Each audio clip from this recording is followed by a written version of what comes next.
Welcome to the Bar Exam Toolbox podcast. Today we are chatting with special guest Elizabeth Knox about common accommodations scenarios on the bar exam.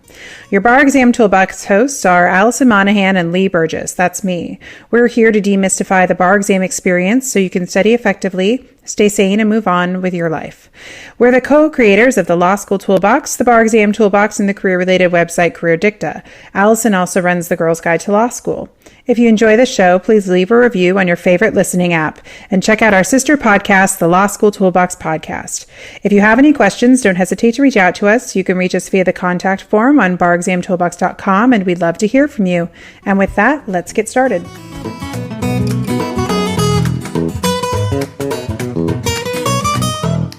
Welcome back. Today we are thrilled to have Elizabeth Knox on the podcast. Elizabeth is a disability consultant, but also tutors for us at the Law School Toolbox and the Bar Exam Toolbox.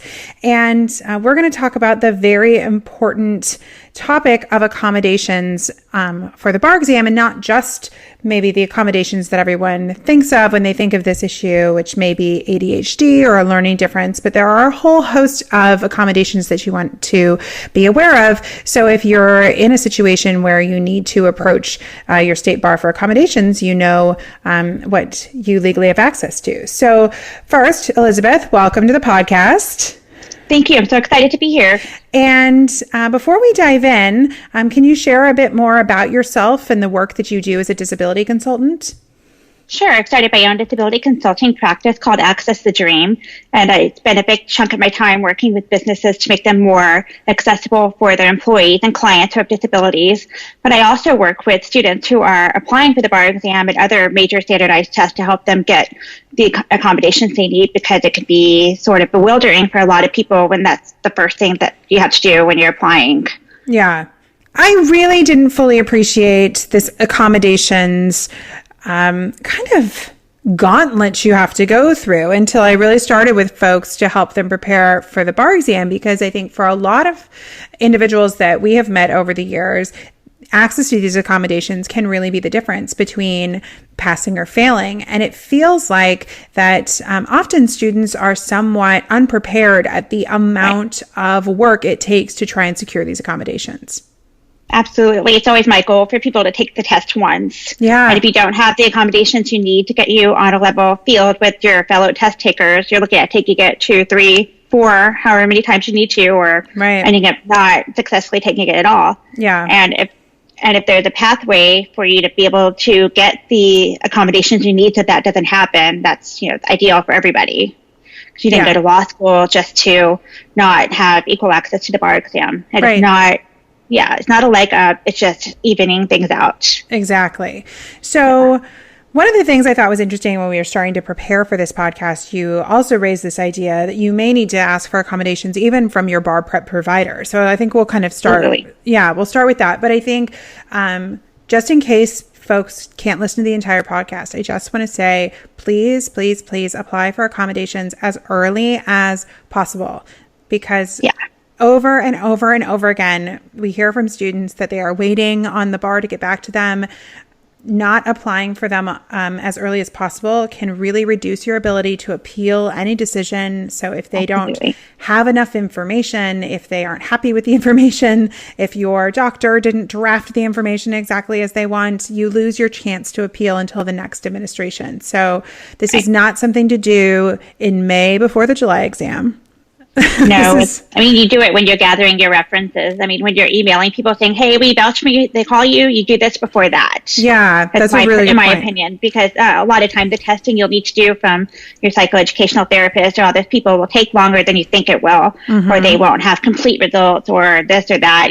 Anything can come up, and this is really, really important. So that's a really good way to think about this, that it almost goes hand in hand with the moral character or whatever sort of character and fitness paperwork, which is also a mountain of awful paperwork that you have to do. The whole process is just such a pain. Just lump it all together, just knock it out. You just have to find a 5-hour period to commit and read every line of every instruction. Just do it. Exactly. Just do it. So, so I think that is just part of this, is don't delay, because nothing seems to make the situation more complicated for folks than not knowing what they're going to get. All right. Well, what we thought we would do, I would love to see the law school advocates help with this. Yeah, I would love to see the schools help with this too. I think that there are some schools that are more progressive about this than others, but it does fall on the students to be the ones driving the bus on this. Yeah. All right. Well, we thought what would be helpful today is to kind of talk through a number of different scenarios that we have seen come up with students, and just kind of how that they should go about trying to get their accommodations. And so I think it'll be a good talk. But first, going back to what I mentioned earlier, you had mentioned to me that you can actually apply for accommodations from your bar prep provider, one of the larger commercial courses. So could you talk a little bit about how you think that you should go about that? So each bar prep course is going to be a little bit different. Some come with captioning already. Some provide transcripts. It just really varies. There's a huge range. You have the small companies that have limited resources, and you have your huge bar prep companies that have different resources, obviously. And so I actually went with one of the larger companies myself. For those of you who don't know, I have a profound hearing loss, which requires me to need captioning on transcripts for videos. And my bar company was saying, well, that's not really something we can do. There's just too many videos. We're a video-based company. Ooh. And I said, well, yeah, it is something you can do. All these other companies do it, so I do think you can do it, and I really need you to do it instead. But luckily I had applied for, not applied for it, but signed up to take the course well ahead of time. And I just, coming from law school, I had a bunch of lawyer friends. They said, hey, this isn't right? Let me just check my gut here. I think they do need to provide this, right? I'm like, yeah, they need to provide that. That's something that needs to happen. Yeah. So I was fortunate enough to have a friend in the disability rights sphere who was willing to write a demand letter, and I got what I needed ultimately. But you don't want to put off signing up for the course. And I know you want to sometimes to negotiate the price and that sort of thing, but you really do need to sign up early enough to request the accommodations, because they don't have to provide them if it's an undue burden. So if the course starts next week, they're not going to do it. So but if you give them, 6 weeks notice, they really do need to do it. So earlier the better. That's going to be something you hear over and over today. The earlier the better. Right. Well, I think that is really interesting. And I'm sorry that you had to actually write a letter, because I feel like if you are working with a whole population of almost lawyers, I think it shouldn't require a letter. Oh, well. But then, they had all of that stuff, and then you probably helped the next person that maybe they didn't have to write the letter. Yeah, right. I hope so. So let's dive in. Why don't you share with us a little bit about our first student that you think we should be talking about here, our first hypothetical student? Okay, so lots of students have stress and anxiety issues. That is totally normal, but sometimes stress and anxiety rises to a level that will actually impair your ability to take the test. So let's talk about Abby. So Abby realizes toward the end of law school that she could have benefited from counseling to manage the stress and anxiety a little bit better. Her test scores have been middling, and she is now worried about actually passing the bar exam. So I'd like to talk a little bit about what she could do now that she's approaching the end of law school and really needs to get all this going in order to have the documentation she needs to provide for assistance at the bar exam. Mm-hmm. So I think, first of all, it's never too late to seek counseling. It's great. Everyone should be in counseling. I'm a big advocate for that. Oh, I know, right? Who isn't in therapy? We all need it. Go do it. But they'll help you find your red flags earlier. That's right. Really, really helpful. Right. Do it. And I think around this anxiety issue, especially separate a little bit from accommodations, we have seen students be able to work with therapists on really impressive coping mechanisms. And I think that, if you are looking down the path towards the bar and you are really worried about anxiety and stress, it behooves you to start getting help in parallel to trying to get these accommodations, because this is one accommodation that some jurisdictions are pretty tight with, and they don't really, they aren't very flexible with.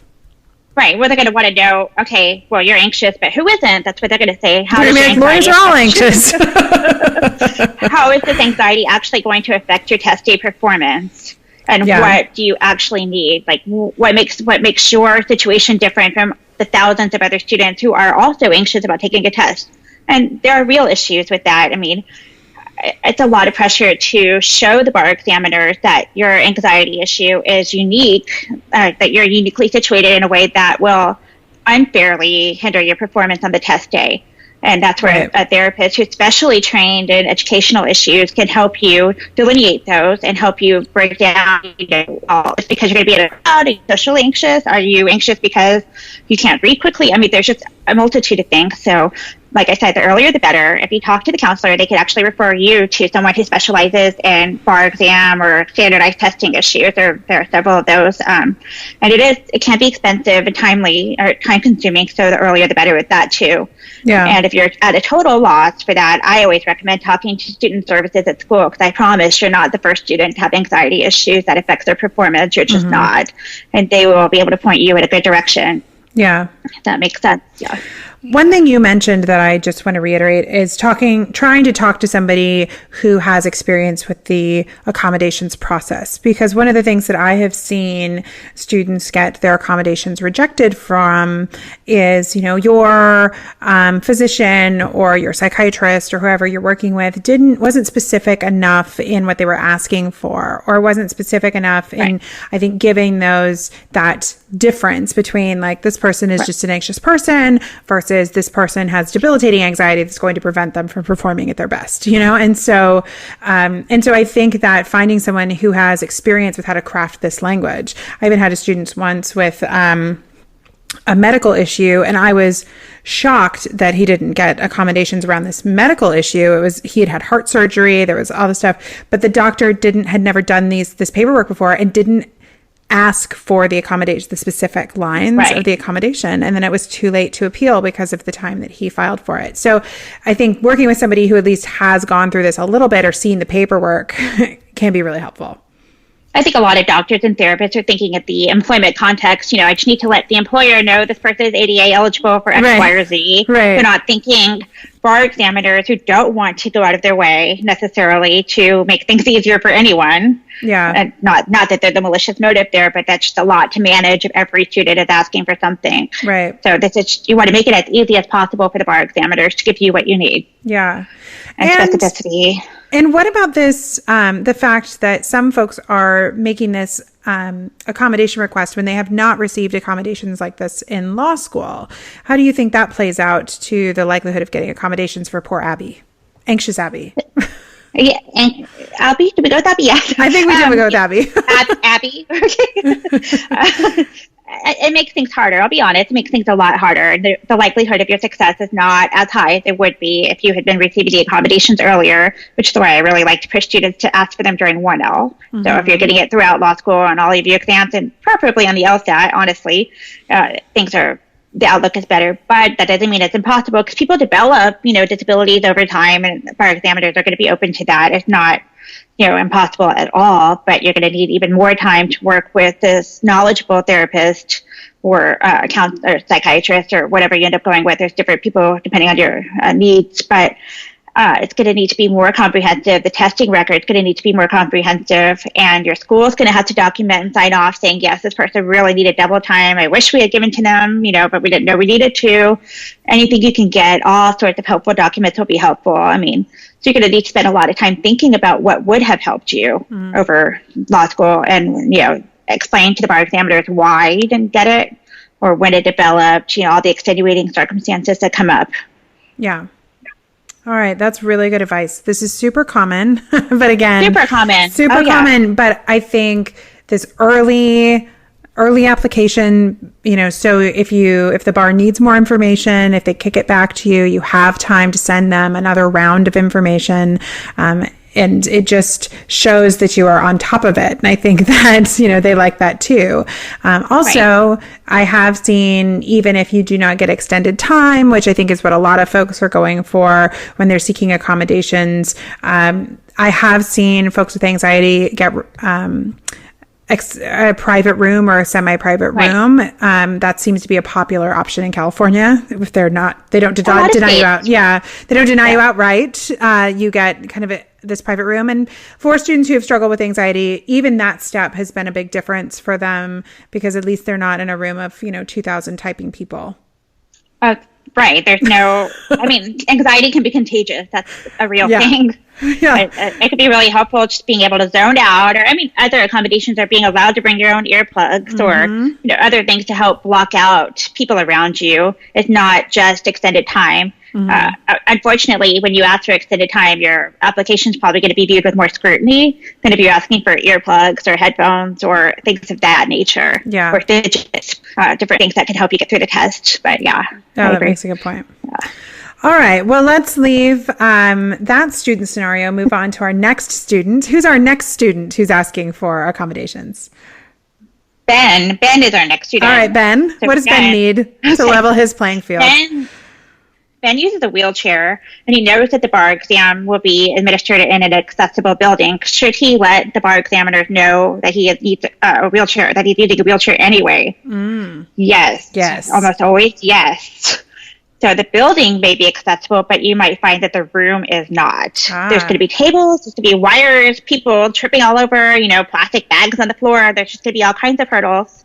And the examiners need to know that you can't deal with those hurdles. You should not have to deal with those hurdles on the test day of all days or ever. Right. But so they might this is one scenario where they might put you in a semi-private room so there's more mobility and access to accessible bathrooms and things like that.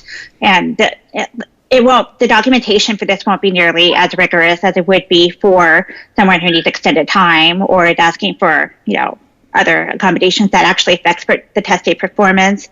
But it's really a good idea to put the examiners on notice that you need a clear space and enough, mobility room and access. I really like the fact that you kind of called it as just putting the examiners on notice. And I think that is something that a lot of folks who have kind of individual needs that they think might need to be highlighted, even if you're not asking for a lot, I think it is just great to be able to say, hey, I applied for this. And then, you get to the space. And if you, like you said, if they didn't know you were in a wheelchair and then you show up and you're like, there's no, ADA bathroom unless I go all the way down and around the hall. And that's right. Not okay. I'm not sure what the examiners are supposed to do at that last moment, Exactly. So, yeah, they're already dealing with so many people who all have issues going on that morning. Right. Every possible thing that can happen happens on that morning. Right. And you don't want to be stressed when you roll into the testing room and realize that there are blockages everywhere. And that's not good for you. You want to be in game mode, not accessibility mode. Right. If that makes sense. Yeah, I think that's another really great way to put it. You just this should not be one of the many distractions that makes this harder than it needs to be. It's hard right. enough, Right. Okay, I think that's a really great point. Okay, well, Ben, file for those accommodations early to put them on notice. All right, now we're going very law school professor because we're going A, B, C, D. So I feel like our next student is a C student, but not a C as in grade. What's her name? His name? Who do we pick? Claire. All right. I like Claire. All right. So what did you tell us about Claire? Claire is a deaf student like me.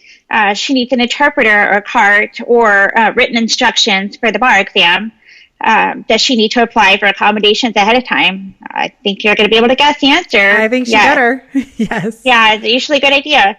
So this is one area where, I have colleagues and friends who have quite a bit of experience just because I'm deaf and I run in deaf circles. But some funny things have happened when people ask for deaf accommodations it always ends up cracking me up.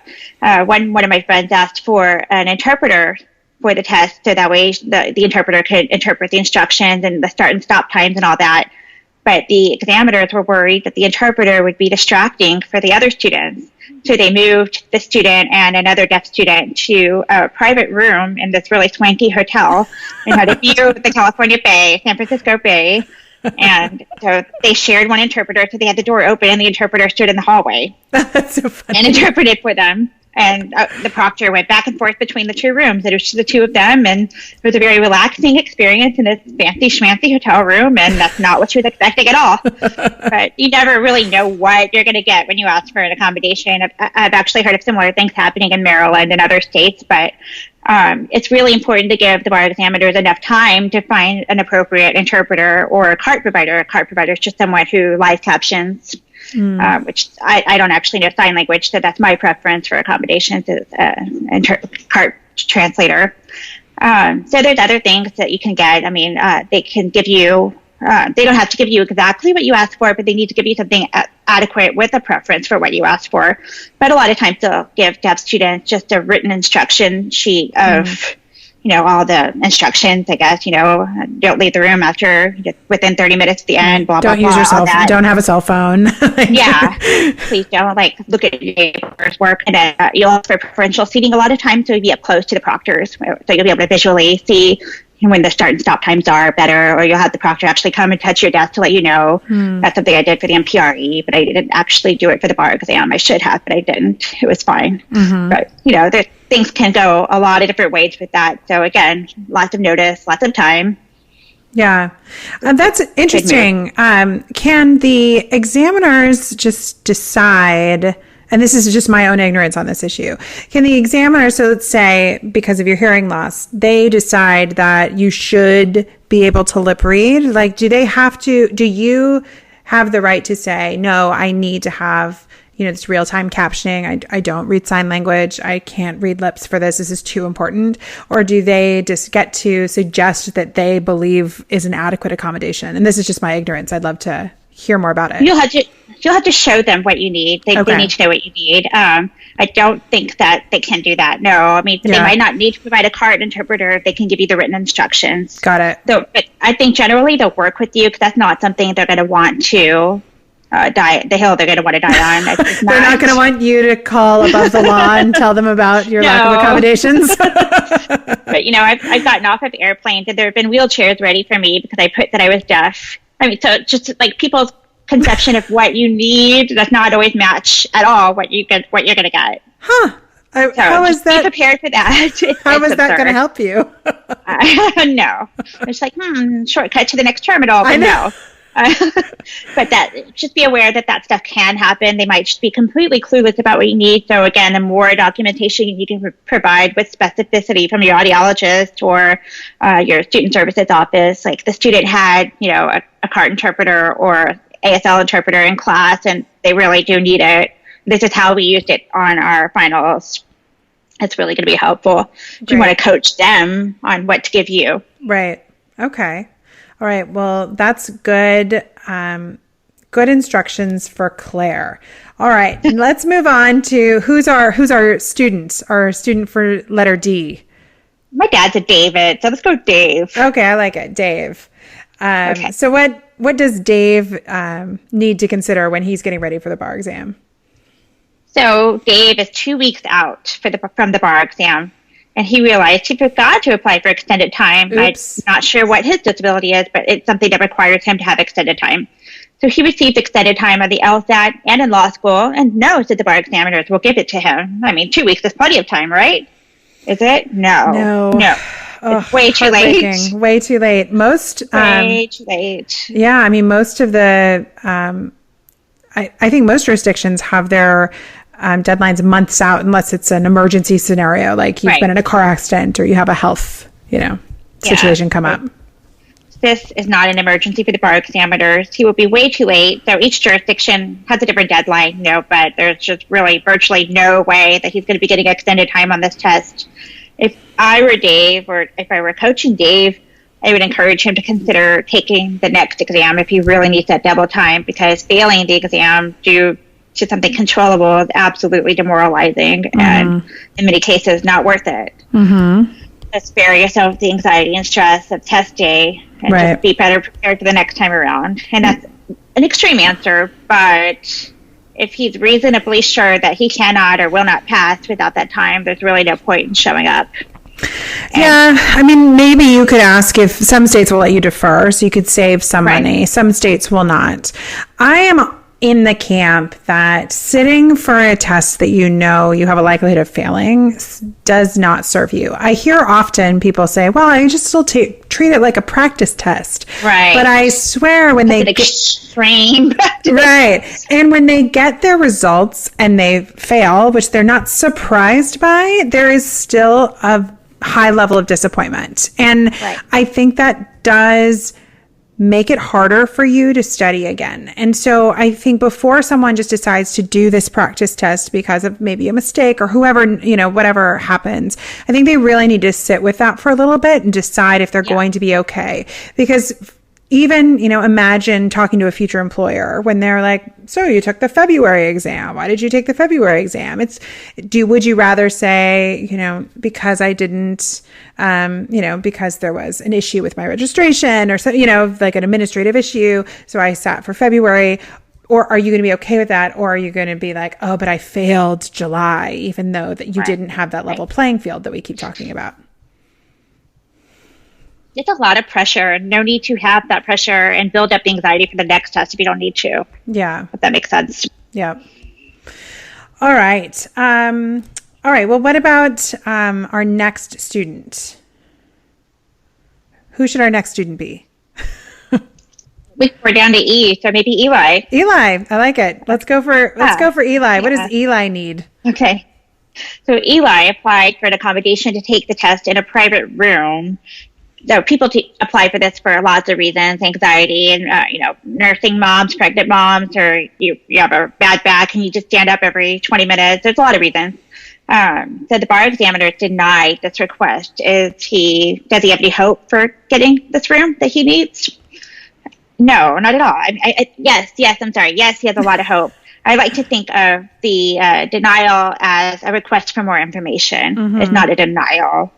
So just read carefully the denial. What did they see? What did they say was missing? What other pieces can you fill in for them? What do they need to know about you to give you what you need? Right. So just be really careful. Sometimes it's more like, well, your doctor says your back is sore, but does it explain why you need to stand up? Lots of people have sore backs. Do you want to bring a lumbar pillow? Right. Lots of things. It's like, no, I need a private room so I can walk. I'm not going to walk and distract my fellow test takers or with everything that you can think of, you need to be extremely specific about why. So if you're a nursing mom, that's not a disability at all. But so some states call this a courtesy arrangement since it is accommodations, but not an ADA accommodation. If you're a nursing mom, maybe a note from your doctor saying you need to pump every 2 hours, 3 hours, whatever schedule you're on. And that's just not feasible to do or appropriate to do in a bar exam bathroom. I have pumped a lot of places, but the bar exam bathroom, it's not ideal. It's not ideal. And you don't want to take that 15, 20 minutes. Most women pump her up for like 20 to 30 minutes. You don't want to. There's not going to be, they're not going to have a refrigerator for you in there. There's just a lot that's going to happen. It's not, that's not going to happen in that big bar room. Right. So, really important to get a note from your doctor there. So the anxiety thing, we talked about that earlier. So have your doctor explain that maybe you have some social anxiety and you can't be around that many people. And that's a solid grounds for having a private room. Right. There are many solid grounds. So don't treat a denial as a no. Just go on, make the appeal. If your appeal is denied and you really, really think you need this, then it might be time to actually talk to a disability rights lawyer who can review your options and go over your possible, responses to that, because demand letters go a long way. They just do. Yeah, I think that's true. And let's go back to our mamas for a second, because I like to shout out to the mamas listening to the podcast, because I think we have a lot of students that we talk to who are pregnant, even newly pregnant, who are going to sit for the test. I feel like a lot of women take the test in their first trimester, and sometimes their second trimester.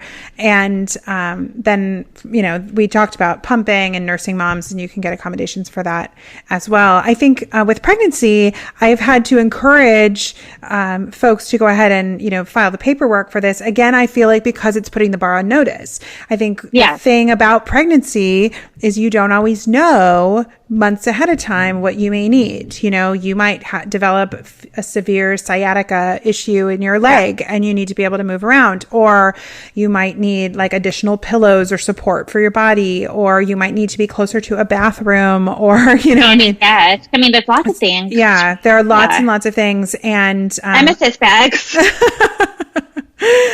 Also most jurisdictions don't let you have snacks or water. And I think for certain health conditions and also maybe certain pregnancies, you need to be able to eat or drink on a schedule. So even I think if you are newly pregnant and you're like, well, I'm going to be fine. I'm going to be my second trimester. They don't need to know. I just don't see there being any downside to going ahead and putting the bar on notice, because if you have to follow up with them, they've already seen the doctor's note. They're already on notice, and then they can, hopefully, be able to accommodate you a bit better.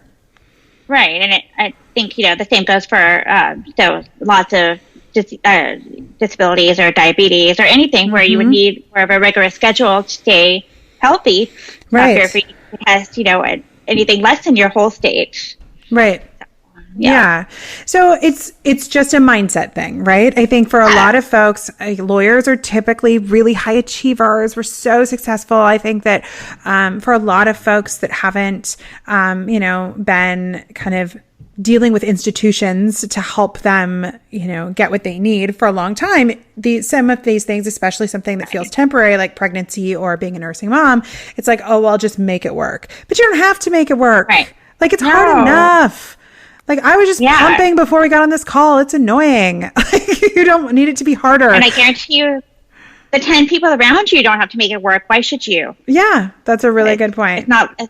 It's really not fair or reasonable to expect you to operate under any different circumstances than they are. Yeah, absolutely. So, the bar is not going to, make a note on your file. No one's ever going to know. I think that that's another thing, is that nobody knows how you passed the bar. Nobody knows if you had a view of the bay. Nobody knows if you had your feet up. Nobody knows if you were in the back of the 1,000-person room.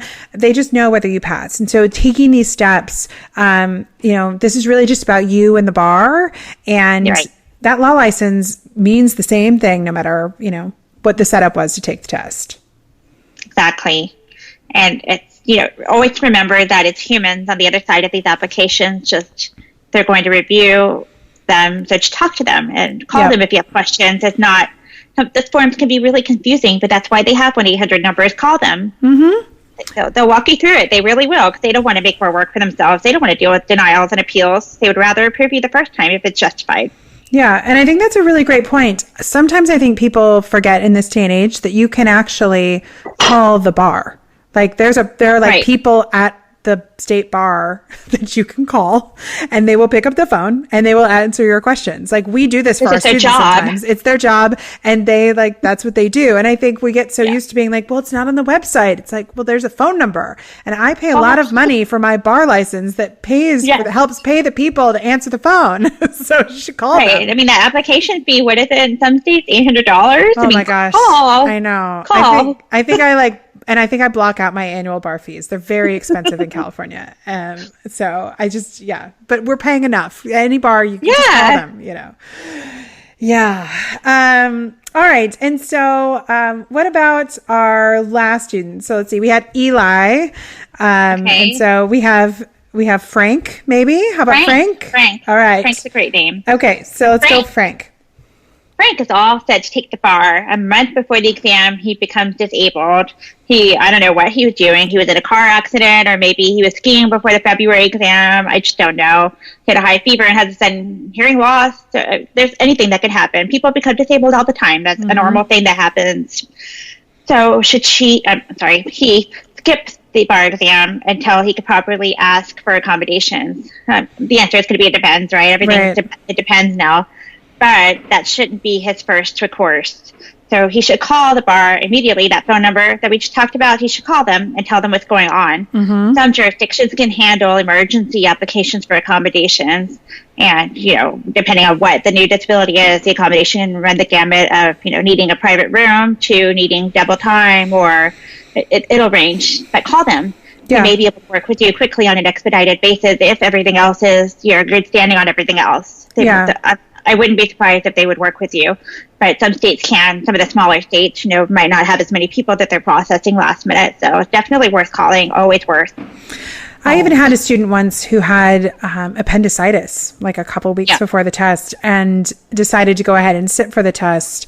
And this was years and years ago. And I cannot remember if she ended up calling the bar, but I think that's another great, thing to just call them and ask them, because I think that she was still in quite a bit of pain. And that's another situation where being closer to the bathroom or not having to walk as far or, a lot of that stuff can be a big difference. She actually passed sitting for the test 2 weeks after her appendicitis. Wow. Yeah, she was a champion. Rock star. She was a rock star. But one of the things that I think was amazing about that story is she just went for it. And she's like, I have been studying, she had to take time off to, of course, have the surgery. And then, I was just like, rest as much as you can, get as strong as you can. And then she managed to pull it together. But so it is possible to come back from these crazy things, that happen in life, to, knock out this. But I think you've got to be thoughtful about it. And if you really feel like you're probably not going to pass or you've fallen too far behind in your studying because of whatever befell you, it's always worth asking them if you can defer your payment or your fee for the next exam. And I would hate for you to have to spend money twice if you don't have to. So if you just don't show up, it's unlikely that they'll let you do that. But if you call them and let them know why you're not going to show up, you get better off. Yeah. Who just forgot to apply until 2 weeks before, that's not going to be the emergency they're talking about. Yeah. They're thinking more about people who actually had something happen in that short window between submitting all the documentation and, taking the test. Yeah. Well, I think this has been really helpful. I think for a lot of folks, the idea of accommodations isn't as broad as maybe what's available to students. But the reality is there's no downside to contacting the bar and, seeing if your individual needs can be met. The worst thing they'll say is no, right? Right. Yeah. The worst thing is not asking. Right. Then you don't get anything. Yeah. But before we finish up, what about for people who are sitting for the MPRE? Do you need to have the same sort of lead time for the MPRE as you do the bar exam? I think the MPRE and the LSAT are linked together. So if you got accommodations for the LSAT, it'll be a lot easier to get accommodations for the MPRE. But if you have a sudden new need, it's offered frequently enough that you can take it the next one or the next one. Right. So I would put the same kind of pressure on yourself to get it. But yeah, you need to provide the same kind of documentation if you end up needing accommodations. Yeah. Well, I guess, it's a good introduction to the legal world. It's forms and forms and forms. And justifying and justifying and justifying. Right. And arguing and arguing and arguing. Yeah. Well, thanks so much, Elizabeth. I think this is a really important topic, and I think this has given our listeners a lot to think about. I hope so. I love talking about this stuff, so anytime. Great. Well, we'll do it again soon. Okay. All right. Well, with that, we're out of time. I want to take a second to remind you to check out our blog at barexamtoolbox.com, which is full of helpful tips to help you prepare and stay sane as you study for the bar exam. We have included links to podcasts and blog posts about accommodations if you'd like more information on this topic. You can also find information on our website about our courses, tools, and one-on-one tutoring programs to support you as you study for the UBE or California Bar Exam. If you enjoyed this episode of the Bar Exam Toolbox podcast, please take a second to leave a review and rating on your favorite listening app. We'd really appreciate it. And be sure to subscribe so you don't miss anything. If you are still in law school, you might also like to check out our popular Law School Toolbox podcast as well. If you have any questions or comments, please don't hesitate to reach out to myself or Allison at lee@barexamtoolbox.com or allison@barexamtoolbox.com, or you can always contact us via our website contact form at barexamtoolbox.com. Thanks for listening, and we'll talk soon.